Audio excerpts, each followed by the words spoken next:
thank you so much for being with us today. And I am looking forward to seeing your presentation. And let me leave this stage to you. All right, sounds good. I believe you all can see my opening slide. So hopefully everything is good. I'm just looking at the screen now, so I don't see the host or don't see anyone, which is a weird universe to be talking with a screen, knowing that there are people on the other side and that are looking at me. But yeah, let's kick off. I'm here to talk about how to run SEO A/B tests, and this is something that I do very regularly. It's my way to prove impact. But before we get into that, I want to tell you a little story. I was 6 months now in my role as SEO Product Manager, and I was meeting with a product director, was very excited about the results. The specific product that I was working with at the time had a 70% increase of traffic in the year and a 50% increase in conversion rate. So you think it's going to be an easy meeting, right? You come in, you're saying all the great things that you did and how the results are great, and it's just one big hill going up, nothing to question in here. But then after, I don't know, 15, 20 minutes talking, this director looks at me and says, how do we know this is happening because of the things that we did? Because we are publishing new pages, we have uh, changes in demand. This could be happening because of other things. And maybe it's not related to the work you did at all. And you kind of put that SEO face and you say, it depends, because the algorithms and yada, yada, yada. And you kind of try to blend all together. And this person wasn't really buying it. They were, I don't know if this is happening because of the things you did. Maybe they would be happening anyway, regardless of all the SEO work that you did. Maybe came from other SEO teams. Maybe came from, could have come from so many places that it became a little harder to actually prove my impact. So at this point, you can imagine that leaves the room an SEO that is very confident, 70% traffic increase or 50% conversions increase looks pretty good, but it wasn't enough. So I lost all my confidence when I got questioning and I couldn't prove the impact. I wasn't too proud of my work anymore because, maybe all I did just had no impact. And all this late nights and all the time that I spent coming up with ideas and planning and talking to people just had no impact at all. And all the plans that I had for next year that I was about to present to the same director, and realized maybe there's no point of selling all of these new things if she doesn't believe in the ones that we already did. And of course, I was a little frustrated. I was afraid of losing the engineers that I had on my team that were building those things. And our old friend, imposter syndrome, was knocking at the door as well. So after talking to a lot of colleagues and people that were working at Indeed for much longer time than me, I finally came up with a solution, or I learned that there was a solution that different teams were already using, and it was quite ingrained on how the company does a lot of things. I was the only one who wasn't really using it, and that's what we're going to talk about today: SEO A/B testing. This is different from traditional A/B testing, right? On a traditional A/B test, you're going to show one version of a page to a user and a different version to another one. Maybe in one you show different colors, or the buttons look different, or you decrease the amount of steps someone has to do to complete an action. But on SEO A/B testing, you can't really do that because you don't really know if Google and other search engine bots are seeing the new version or the old version. And you can't really say, Google bot maybe saw both of them and it keeps coming every day and looking at different versions of the page. And that wouldn't really allow me to isolate one thing or another. So this is how we do things in SEO A/B testing. Let's say you want to test an internal link module. You decided to add related products, or you're adding a bunch of links in between different pages. You're going to have a control group that is a group of pages that you don't add any links, you don't make any changes, and a test group, which are the pages that you are actually adding all of these links and you want to see if there's an impact in there. Both groups historically should perform the same way for the metrics that you're looking after. So let's say if they have the similar amount of traffic over the last 6 months, a year, that's how you find groups that are equivalent to each other. Here's an example. I'm going to explain this tool a little bit further, but just roll with me. These are my two groups. There's a control group and a test group. And you can see that no change was done yet. The change is going to start there at the end of the graphic. But we have maybe a year or close to a year in there. These two groups have been performing the same way, right? It's not exactly the same, but they go up and down on same levels, and that's how you know that you found two groups that are equivalent. They move the same way before you made any intervention.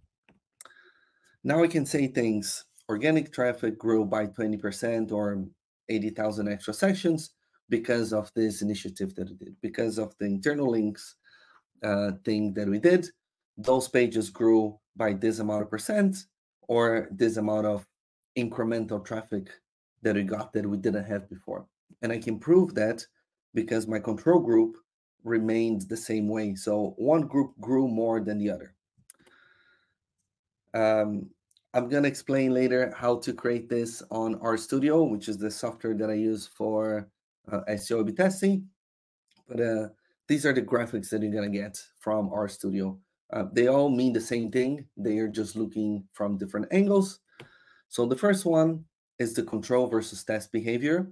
So remember, we saw before the two groups were moving the same way, and where you see that vertical dotted line, that's when the intervention happened. A lot of the examples that I'm going to use today are not exactly the things that we did, but I just want to give you examples of how they would work. So you see the black line there on the top, it's growing more than the dotted line, and that's the difference between the two groups. That's the impact my initiative had. Maybe both groups grow up together. It's maybe Christmas season or any kind of seasonality is happening. So even though traffic went up because both groups went up, there was no impact from the changes that I made.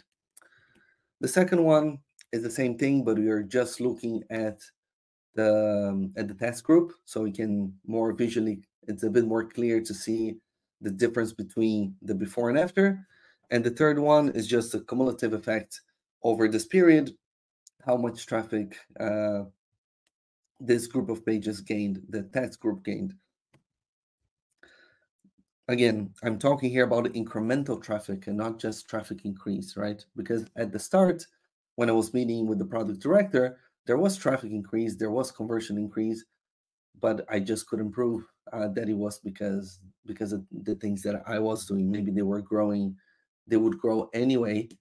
So I could, I could just have stayed at home watching TV and the results would be the same. So you need to prove, this is the way to prove that really this initiative that you did is the cause of the good results we're having. So today I want to give you 3 test examples, and I want to show how to come up with ideas to do more tests and how to run this test yourself.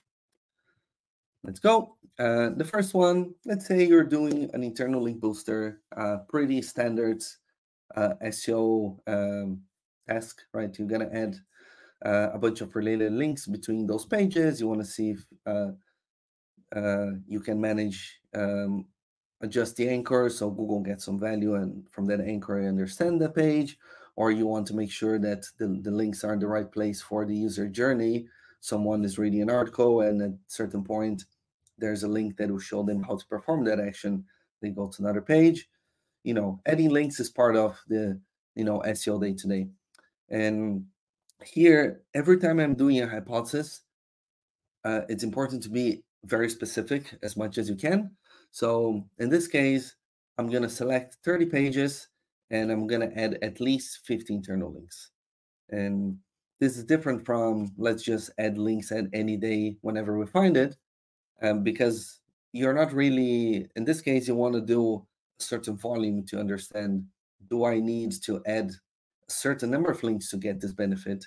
And it allows you to be more specific to what you're doing and not saying, well, we did internal linking. Like, well, what does that mean? And you're going to go again, you're going to find the control and test groups. And I'll show you how to do it with RStudio, which is my favorite way to do it. But I'll give you the link later to this tool. It's a web-based tool. You don't need to log in or anything.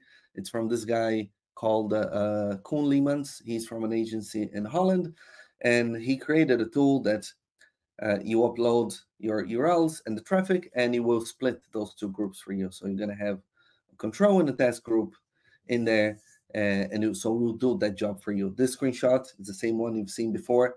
It's from his tool. I just borrowed the visual from his page, and that's how it looks like. So it's very handy if you want to do like a quick test and you want to start learning about this.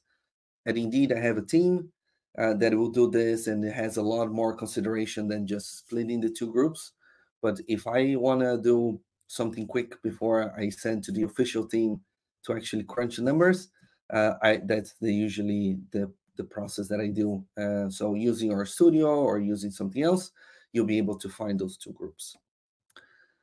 It's very, very important to isolate your test as much as you can. So if you have a control group, you found those pages, you don't touch them during your test period. So you don't add or remove links, you don't optimize the content, you don't run paid campaigns. You don't want this group to have any interference that will make them go up or down, because you don't want them to interfere with the pages that are actually getting those links. If, let's say, someone decides to run paid campaigns and people start searching for this term a bit more, then suddenly your control group is going to grow more than normally would, and it's going to take away from the credit that you'd have from the test group. So you won't be able to say, oh, we grew 20%. Maybe you only will say we grew 10%, or maybe your test had no impact at all, in a way, because you interfered with the test on the control group. So those pages should not be touched at all.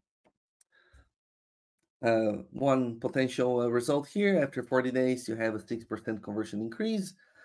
That's great. You can start talking on a very different language, right? It's not just, well, traffic is going up or conversions are going up. It's like, hey, we did this thing and this thing works.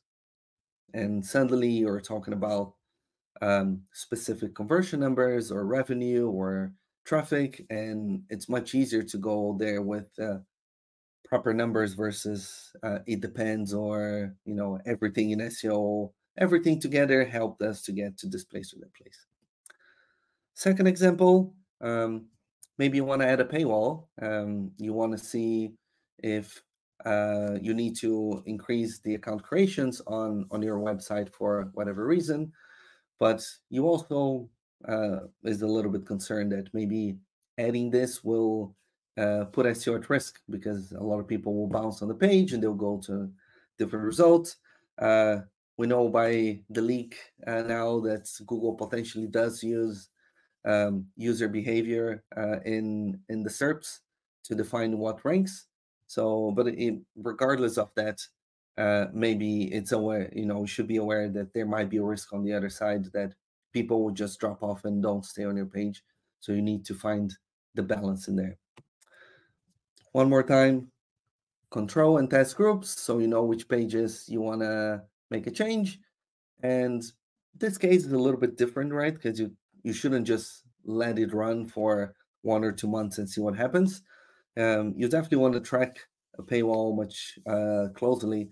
Maybe the content is not good enough for people to go through the create an account or login process, so you lose a high amount of users, but you don't get account creates. So if it's negative from the start, then you don't want to let this run the whole SEO test course. It's clearly from the start, it's not a good idea to do because there's no benefits either way. So you look closely and you move on. We've done this on a small group of pages. Some metrics went down, another one went up. Maybe you can guess it, but it's worth it. It depends on your business goals. Do you care more about traffic? Do you care more about the conversions you have? Maybe there are further ways to analyze this, but it really goes down to what the business wants to do. And here we go. My third example is about content optimization, another very straightforward SEO activity that we do on a daily basis. And again, I'm being very specific here. My hypothesis is that updating long-form content using programmatic data from our own database and subject matter experts to review 5,000 pages will increase organic traffic. I'm using two sets of changes that are happening here, and I'm not putting a number behind because I don't know how good this will be. Maybe it has an impact, maybe it doesn't. But once you have a number behind it, then you can say, let's say if this has a 10% increase in traffic, is it worth the money you pay to your editors and all the effort that you go through to update those? Then it's a business conversation that you start having. It only gives us a 10%, and once you optimize the page once, you have to wait a certain amount of time to get another 10%, or maybe you keep doing this from time to time to recover 10% that you lost, something like that. Then it comes down to the business again. Is it worth doing this or not? But that's my hypothesis. It's gonna give us an increase in organic traffic. One more time, you're gonna isolate the test. So you always have a starting date on SEO A/B testing. So ideally, you should update all the pages on the same day. Maybe if it's 1-2 days before and after, that's fine as well. But if you are constantly updating, there's no starting point. So I can't say this change happened on 1st of December. This change happens every single day. So I can't find a control group and I can't find the starting date. Don't make any other changes during the test period. So if you just want to see if changing the content or optimizing the content has an impact, you don't add more links, you don't run a link building campaign, you don't run paid campaigns, you just do this one thing so you can learn if the impact is there. And you don't need to do it in all of your pages, right? And you can choose a group of pages and just doing those, leaving all of the rest of your website that is not a control or test group to be optimized and used for using different strategies. And of course, make sure that the page has a need to be improved. Otherwise, your test is going to flop. This was a good result that we had. I don't remember how many pages it was around 5,000, but I can tell you nothing from another world, but content optimization does work, brings you traffic.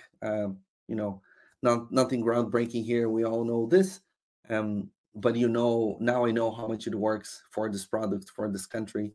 And it's a different conversation to have once you know what is the real impact versus some impact. Now, not every test that I do works. And sometimes that's a little frustrating, but at least you learned what works and what doesn't. So if something worked, the results are positive, that's great. Maybe you want to keep testing, you want to make little tweaks and see if you can get an even better result. If doesn't, if you are satisfied and said, this is all we can do here, we're going to expand the rollouts now. So you don't have control and test groups anymore. You just send this to every single page. And if the results are negative, it's a bummer, but it happens. You also have two choices. is there something that you missed in this test? Is there something you could still try to change it, right? I'm testing something now, but I know AIO are impacting the traffic into a lot of these pages. So maybe my test is not going to be clean. Maybe the increase of AI overviews is impacting this page negatively, regardless of the test that I'm doing. So my test is contaminated with something that is outside my control. So maybe there's a way to fix that. And if not, you said, I tested every single way. Leadership is not keen to keep doing this. I couldn't improve in any way as creative as I got.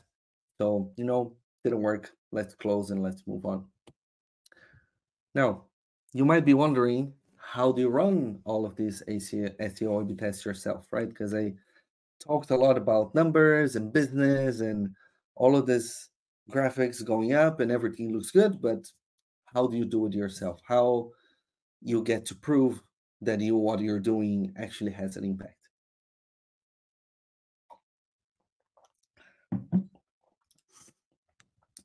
First, you come up with an idea, with a hypothesis.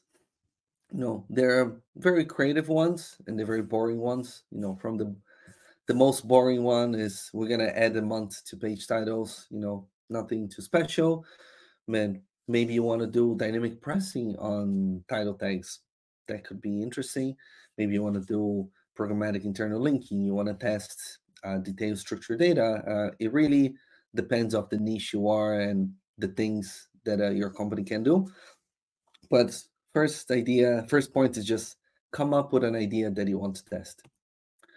Then there's a software that I already mentioned. There's RStudio, which is free to use. It's a open license software.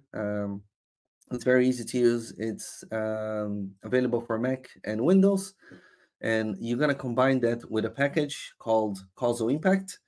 And this package is the one that crunches all the numbers for you. And I'm not going to show you how to install it because it's easy, but there is a guide from Julia Panozzo on the Women in Tech SEO. That is pretty much how I learned how to do this myself. I already had a team that was doing this to me before, but I wanted to run my own tests. I wanted to not raise a ticket and wait for a couple of weeks until they had time. I was still excited about if something was having an impact or not. So I started doing a lot of tests myself.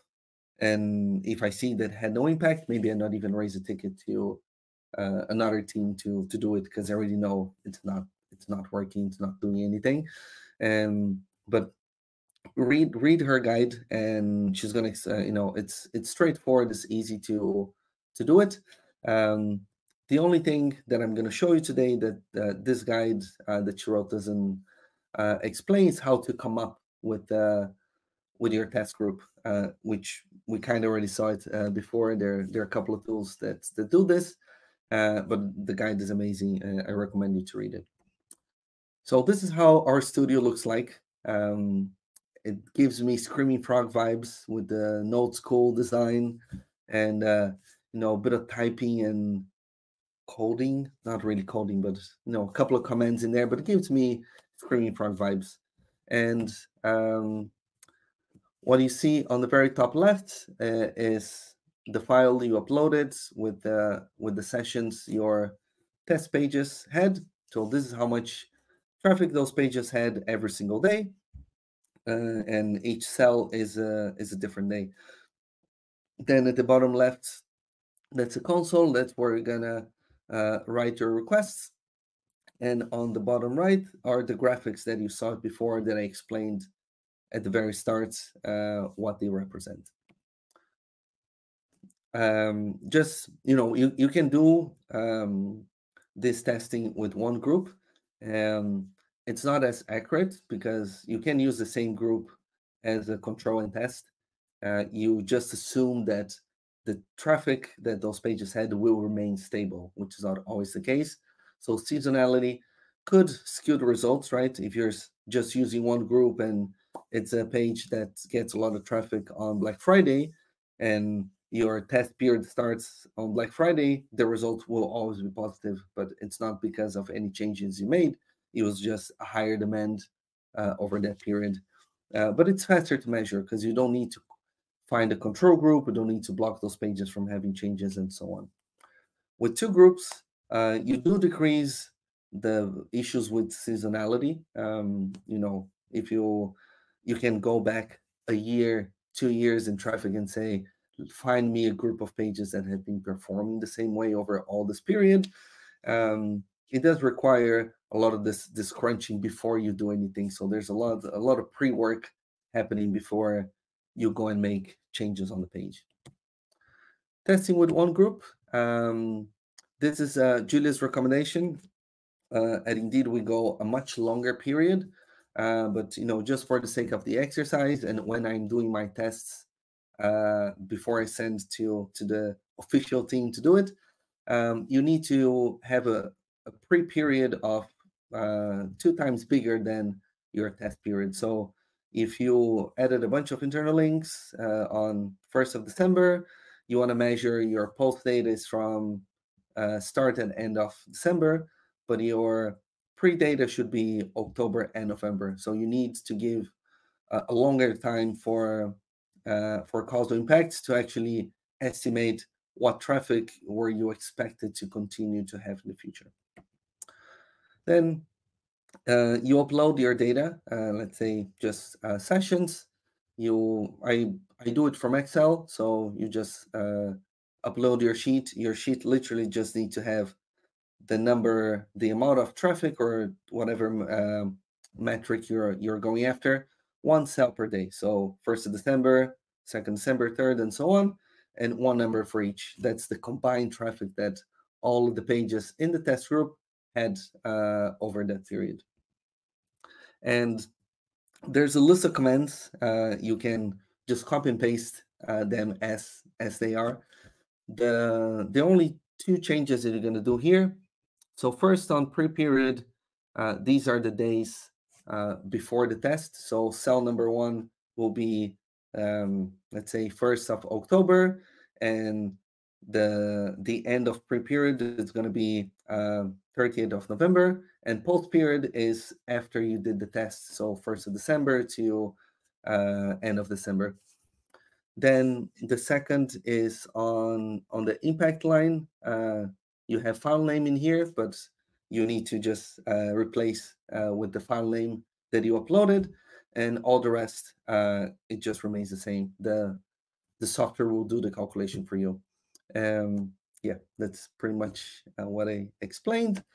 And you're gonna get all of these numbers. So you get the graphic appears after a couple of seconds, and again, these are ChatGPT generated numbers that I did to show an example. But you have at first you have, sorry, the first red box on the top is the actual number that you had. So this is the total traffic those pages had on this period. And the prediction is what you see just underneath. That's what was expected to have. The absolute effect is the difference between those 2 numbers.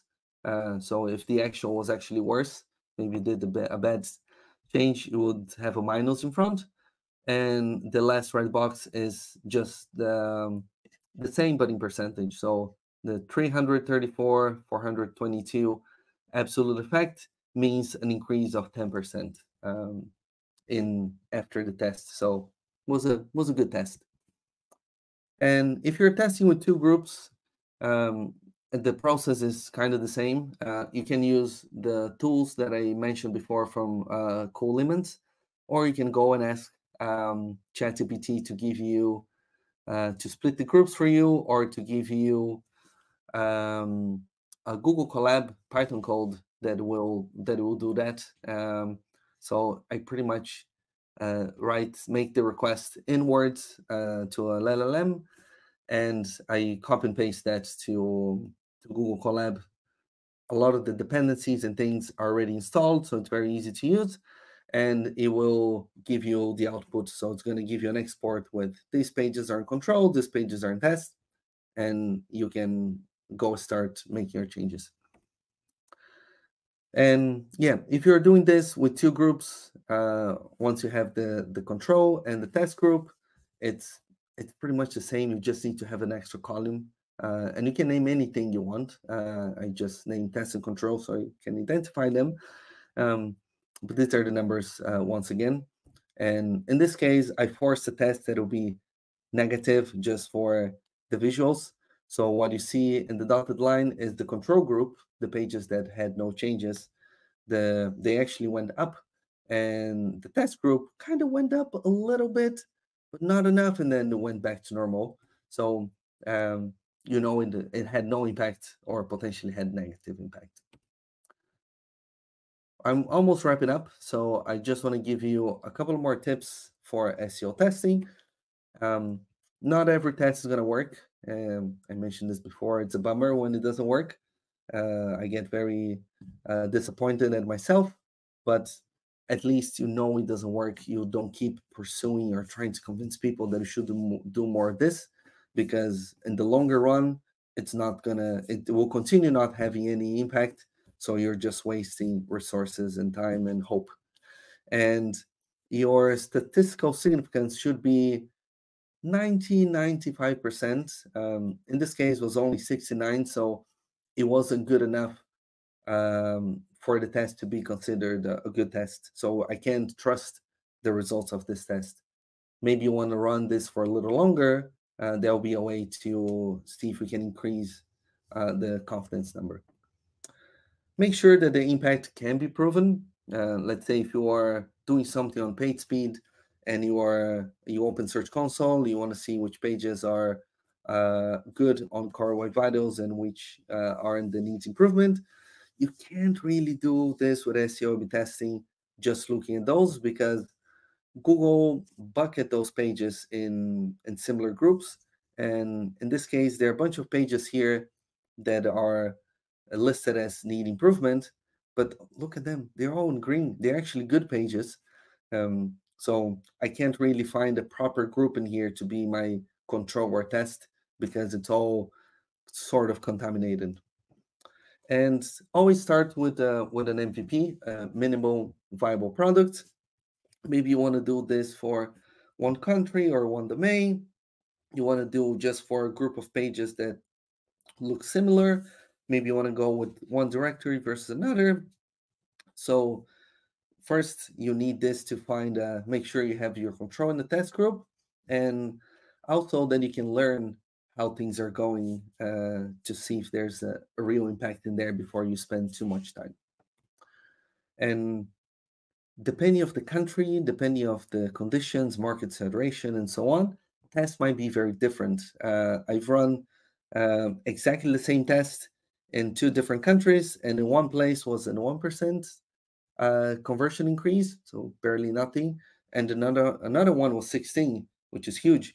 So the technique was the same, it just happened with different conditions. So I usually tend to take tests as directional. So if I get like a 5%, it's like, okay, 5% is good. I know this has an impact. And I get something else that has a 20% impact. Like, okay, which one does cost me more to do? Maybe the one that gives me 20% takes me 6 months to do, and the one that gives 5% gives me a week. Like, okay, if I keep increasing 5% every week, getting a bit of benefit from different countries or different pages, I might have a steady increase versus waiting for 6 months for something to be a big bang. But so many things could change over the 6 months that it might be a riskier bet. And keep tweaking to find further gains. I've done a test before. I think this was maybe back in early 2023. And first version had almost 20% increase, very good, but it was tested in a certain group of pages. And the third version, I changed which pages were being impacted by it, and the increase was smaller percentage-wise, but the actual traffic increase was much higher. So the tweaking will give you more benefits if you have the patience and the energy to do it. That's all I have for today. I hope it wasn't way too much to think about SEO A/B testing. I find it really, really useful. It was a huge factor to grow my career over the last 2 years, was to do a lot of tests like this and go to talk with stakeholders, with directors, and people that are way above me, and don't talk the SEO talk. I'm just talking, hey, we did this, we got a 20% increase in revenue. It's like, whoa, okay, I want more of this. How did you do this? And then you get people interested before you start talking about all the SEO things that we love to talk, and they might just be bored halfway through it. You start with the business side, you talk impact, and then you might have their attention. They might question, what did you do and how did you do this? But they're already hooked because the impact is already there, so they just want to sense check if that's real or not. That's all for me today. If you want to learn more about SEO A/B testing, follow me on LinkedIn, or you can read me in different places. Read Julia's article as well, because it's great. And yeah, that's all for me. Thank you. Gus, thank you so much. It was really, really like a lesson. Actually, I would love to listen it, and I took some notes. And I think our audience also liked a lot because we have many questions. We have nearly 8-9 minutes. So if you like, we can get some questions on the stage, then you can answer them. I took the first one. Yep. How do you ensure that your A/B test setups minimize bias, ensure reliable data? You go as far as you can in terms of traffic to find, or let's say if traffic is what you're testing, to make sure that those groups are equal. They will never be exactly the same, but they move in the same direction. And with the simple version that I explained to you today, you're just gonna get those two groups. And the more advanced version that you need a data scientist to do it, they will also like do some fake tests to say, oh, this is how much you need to grow to get a stronger confidence on this. So it gets more complicated, and it gets more than what I actually know how to do it myself. But that's pretty much it. Like finding the more data you have, the more confident you can be in the groups that you're selecting for test and control. Yeah. Thank you. I get the new one for you. What's the minimal threshold for traffic? I was told that there is not a minimum threshold. You just need to have some traffic. I would guess, at least for myself, at least 100 to 100 sessions per page. So you have something in there to test. If the pages are completely new, there's nothing to test, right? Because the traffic is zero, so there's no way to find a controller test group. There's only the way up. So I was told by data scientists that there's not a minimum number, but when I'm testing, if I see pages that for some reason I selected pages that only had a tiny amount of traffic, I try to exclude them from either group, so I can get something that it's a bit more accurate. Thank you. And our next question is, what tools do you use to implement A/B tests? Yeah, so my main tool to run the test is RStudio. You can find your control test groups, or you can use Google Colab. And I asked ChatGPT to give me a Google Colab code that will split the groups for me. If you don't want to go through that trouble, I'm gonna add in the chat now the tool. Another tool that you can use, that's this guy I mentioned, Cole Lehman, and he made like a browser tool where you just upload your pages, your URLs and the traffic, and it will split the groups for you. And he has a separate tool that crunches the numbers after the groups were separated. You just select, this is these are the pages in control, these are in the test, this is the day I made the test, and it's going to do all of this crunching for you. It's a free tool, doesn't have any logins, doesn't store your data. It's just a Streamlit app that runs on your browser. So it's very straightforward and easy to test. Yeah, thank you so much. Let me get the next question for you. Yeah.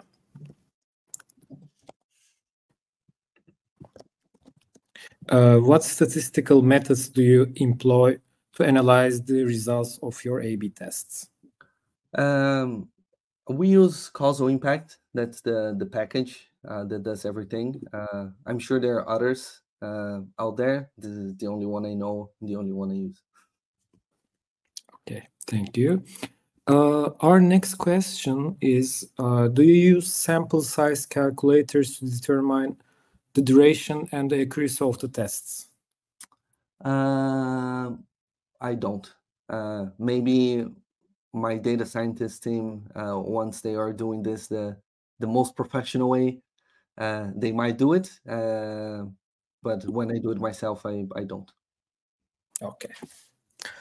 So there are some other comments. So is it somehow comparing two different pages against each other? Maybe you would like to answer that for the A/B test, I guess.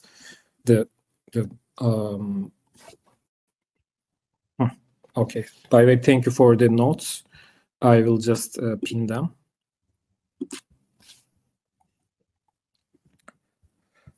Okay.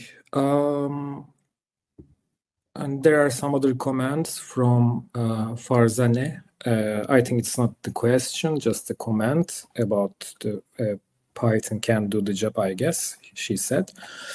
Okay, I think these are all the questions. Thank you so much for your time, Gus. It was really like a lecture, and I would love to watch it again, I guess, in our YouTube page. And hope to see you next time. If you can also join another event of Digital Zone, and thank you for your time. No, thank you for inviting me. I think it was useful with all the questions coming up. So it's nice to give back to the community. Yeah, thank you so much. Thank you. All right. Take care. Thank you. Bye-bye.